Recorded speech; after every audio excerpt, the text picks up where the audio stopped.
Spanish, I know all the whys.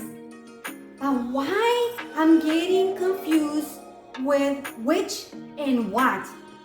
Well, in this video, I'm gonna tell you why you're getting confused. We're gonna fix those errors.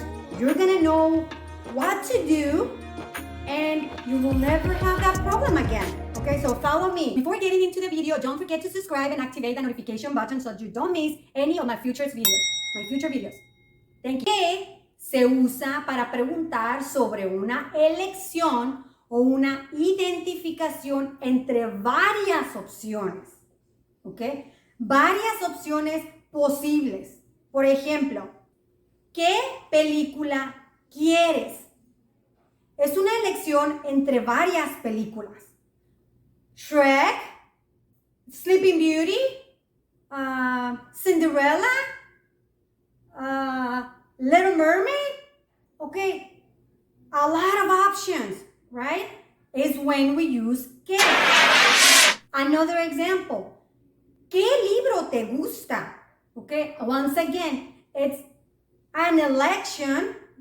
You have a selection of many books that you can choose, okay? Once again, we're using que.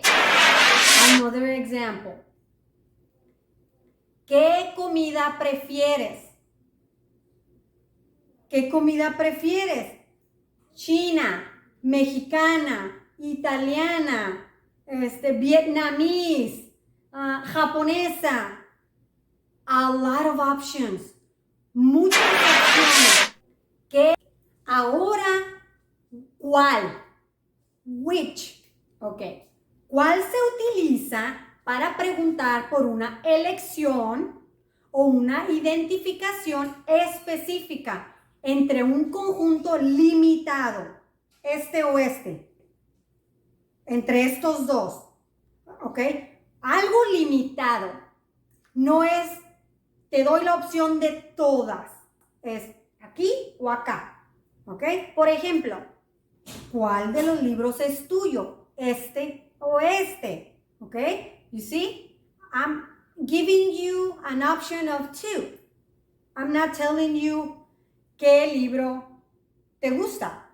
No, I'm saying, which one is yours? Right? ¿Cuál de los libros es tuyo? Ahí es cuando usamos cuál. Otro ejemplo. ¿Cuál de los dos colores te gusta más? ¿El azul o el blanco? Te estoy dando opciones, pero solo dos o tres. Blanco, amarillo o azul. ¿Cuál te gusta más? Okay, I'm not telling you of all the colors, only these two or these three, okay, is when we use cuál. Let me give you the last example. ¿Cuál de estos restaurantes recomiendas? Once again, ¿cuál? Okay, ¿cuál es una elección entre restaurantes específicos? I'm not telling you tell me from all these restaurants. ¿Cuál tú recomiendas? En resumen, que se utiliza cuando hay opciones abiertas o no se especifica un conjunto limitado. Mientras que cuál se utiliza cuando se trata de opciones específicas o se establece un conjunto limitado de opciones. ¿Sí? Si todavía tienes preguntas, escríbelas en la descripción del video. Muchas gracias y don't forget to subscribe. Hasta luego.